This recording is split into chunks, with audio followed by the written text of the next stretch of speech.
Hello, good evening. Avril with you again. And this evening I have Sandra with us to give us a bit of a talk about what she does with exercise and fitness. So, hi Sandra, thank you for joining us. Hi, Avril. Thanks for having me. Glad to My be here. pleasure. So tell us a bit about what you do with your business, with your fitness. Okay, I am a mum of four, and I have a job that I have through the day, but I also have a passion in health and wellness. And as part of that, I basically have been a PT and a group fitness instructor for over 20 years nearly now. Wow, that sounds really Wow. a long time. Mm, Um, and so I enjoy being able to help people, work out a plan that works for them and helping them to execute that. And it's more than just one piece of the puzzle. There's lots of different pieces of that puzzle that need to kind of work together for people to achieve the goals that they set. mm, So as you know yourself, like we've yeah. spoken about this before, it's not just about, exercising and calories in, calories out kind of thing. Yeah. That's a very general way of looking at things.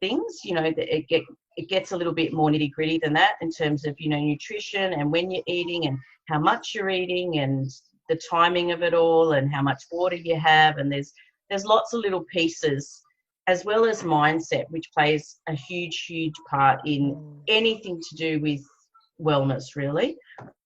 I'm a big believer that it's a very much a holistic approach. yeah, it is.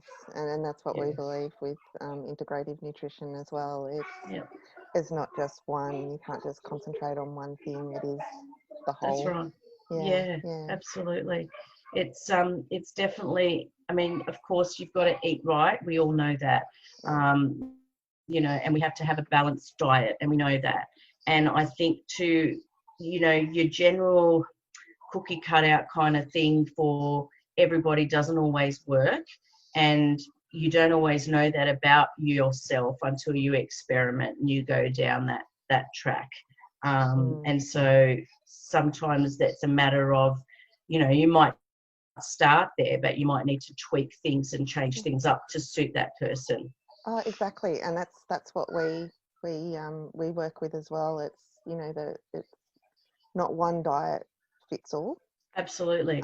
Doesn't work for all, even if it's worked for you in the past. Mm, Things change and things shift, and it might not work for you again. So it's all very bio-individual. So, um, absolutely. I and agree that's with where it's that. key Yeah, to work through things. and I think people just need to be aware that, on the most part, if you stick to a diet plan, and I hate using that word diet, I don't like Mm, it because mm, as soon as you say the word diet, everybody goes, oh, what can't I eat? That's the first yeah, thing you think of when you yeah, say that word, rather than, okay, what's in my diet? What's my nutrition? It's mm, really your nutrition plan, and it should be something that you don't just do because you have a goal to lose weight or you have a goal to feel better. It should be something that you then implement going forward so that you mm, don't fall back into those bad habits, which is really easy to do when you've had bad habits for a long time. mm, So I always say to people that are starting on this kind of a journey that they have to kind of put it into perspective. It took you how many years to feel this bad? um, so think about how long it's going to take you to kind of backtrack all mm, those things, and they kind of go, oh yeah, I guess, I can't expect to feel fantastic and have lost 20 kilos in 6 weeks. mm, So I guess it's, you have to be realistic in the process as well, and through that comes all that mindset work and how you, because some people have to do this for over a year, in order to reach their weight goal that they might have. mm. So they have to be prepared for that mentally as well. And I really believe that that is a huge part of people's success. Yeah, Making sure that you have the tools that you need in order to use them when you get stuck and when you come off the track, because we all come off the track. Even when we're doing really well, we still come off the track. But what am I going to do to get back on the track? And how do I get back on the track? Or do I just blow it and just keep going, you know? And it really derails completely. So I really think those key things are essential to a really good program, if you want to call it that. And it also depends on what your goal is too. Like, you may not have a weight loss goal. You may just have, I want to feel fitter and healthier and build strength, and that's fine too. But again, there's different things that will be required of you to do that.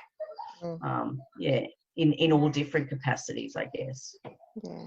And you also, as part of your PT work, you also do that mindset coaching as well, don't you?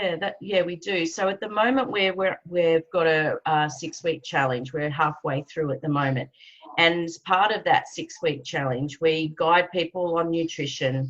We provide them with virtual fitness, but also extra workouts that they can do in their own time. The recordings of those fitness, and so they can use them over and over again if they choose to do more. We try and keep it really realistic, you know, especially for people that are busy, that have a full-time job, or a busy mum at home with young kids. And I guess for myself and Kristen, who do this together, we both have children, and we're both quite busy with our other things that we do. So we wanted to keep it realistic for people by showing them how it can be done, even when you have other things going on, and that it is doable. And if you just set yourself, you know, realistic goals and plan your time, but also we incorporate that mindset where they get to work with me for 30 minutes on what possibly could be the challenges that they might have as they're on this 6-week journey. And we talk about things like, you know, as you know, when you start new things, you know, the first 1 or 2 weeks, you're really, really excited, and your energy and your motivation is really high.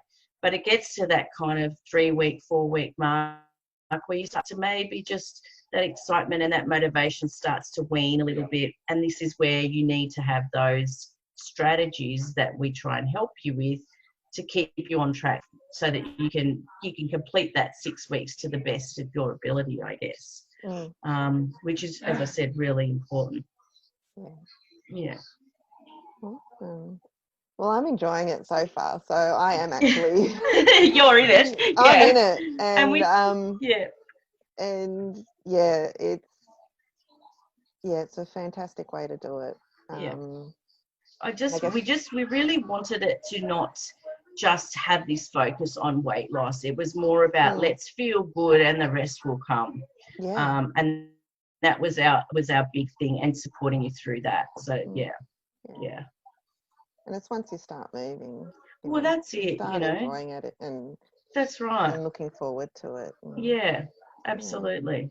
Absolutely. You know, and with that comes lots, you know, when you get that body moving, comes all those good things, all those good endorphins, all those feeling good, and more energy and all that kind of stuff, because you're getting that body moving and functioning, which is what it was made to do. It's when you kind of have that sedentary lifestyle where you do feel sluggish and you do feel off, and again that couples with, you know, a bit of a negative mindset and all that kind of thing, and that it all just kind of interlinks together. So yeah. Well, I know the one thing that my GP recommends with depression or anxiety is to get minimum 20-minute walk each day, just so you can get to that point where the endorphins are starting to kick in. So you start, you know, the longer the better, of course. Yeah, of course. But yeah, that's their recommendations. Both the GPs where I go to. So it's really good that that's what they do, and encouraging for anyone, really. Yeah, that's right. Yeah. That's right. And it's you know, walking, anyone can do that. Like that's not, you know, it's not a tall order. You know, and even if you, like I've said to everyone in the challenge, you know, if there are days where you feel that you just cannot physically do the workout or the recordings, then you just go for a walk. It's better than doing nothing at all. Yeah. So yeah, and you got to kind of have that outlook on it. And you're still moving. It may not be that higher intensity kind of moving, but it's still movement. Yeah. So in our sessions, we do a lot of HIIT, what we call HIIT training. And HIIT training is high intensity interval training. So basically the reason that there's a few reasons that we do that. One is it's great if you don't have a lot of time. Two, it gets the heart rate up quickly and also gives you time to drop the heart rate. And what science has shown us is that when you increase your heart rate like that in spurts up and down, it helps you to burn calories well after you finish training. It's not just simply the calories that you burn on the treadmill or going for a walk, because once you've burnt them, you've burnt them. There's nothing else. But this basically keeps, you spike that heart rate, you reduce it, you spike it, you reduce it, and that is what keeps your calories and your metabolic rate burning for longer after the training, which is what you want. You want it to still be doing the work for longer than the 45 minutes or the 20 minutes.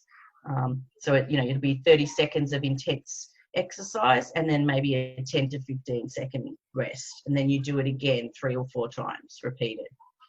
And it could be squats for 30 seconds, then you rest, then you do it again. So it depends on who's taking the lesson and what kind of, I guess, training, if you're focusing on a particular body part or working on using weights or equipment. It just depends, but the idea behind it is that it's on and off kind of training. Yeah. Great. And what else do you have coming up soon? So you're in the middle of the 6 week. Yeah, we're in the middle of this one, so that one's got another 3 weeks or so to go. So we'll definitely be doing a round 2 because the first round's gone really, really well. So that it will probably, by the end of July, we'll start the next one, which will be great. So I'll keep you posted on that one. Kristen is in Brisbane, so she has her own PT stuff that she does within her own area, and I'm in Sydney, and I have my own stuff that I do as well from home. I have my home gym set up where I have group fitness classes and personal training clients that come to me. So there's all things that are going on as well as the online stuff. And both of us do the one-on-one virtual stuff as well. So I guess it just depends on what people are after, what their schedule's like and things like that. So, yeah. Okay, great. Well, I'll tag you and your business when I post the interview, and so if anyone needs to get in contact with you, they can. Awesome. And even just to ask some more questions. Yeah, sure. And just as a takeaway, what's your top natural energy boosting? I know. I thought when I was thinking about this, I thought, well, I don't think I could put just one thing. It's hard, really hard. Yeah. Because as I said before, I really think that they all work together. But if I was going to say, I don't even know if I could pick one, but the top 2, I would say drinking water and sleep would be my top 2. That, when you take on any exercise program or fitness regime, whether it's for whatever your goal is, whether it's weight loss or just to feel better or for strength or what have you, water, keeping hydrated is hugely important, really important. It flushes out the system. It keeps everything working the way that it needs to. And sleep, your body does so much repair when it's sleeping, and it's the one thing that people tend to lack, especially when they're doing this kind of a program. Sleep is really important because that's when your body's repairing itself and getting ready for the next day. So those 2 things I would have to say. I don't think I could pull them apart, really. Great. Yeah. Thank you. And thank you for your time this evening. And thanks, Avril.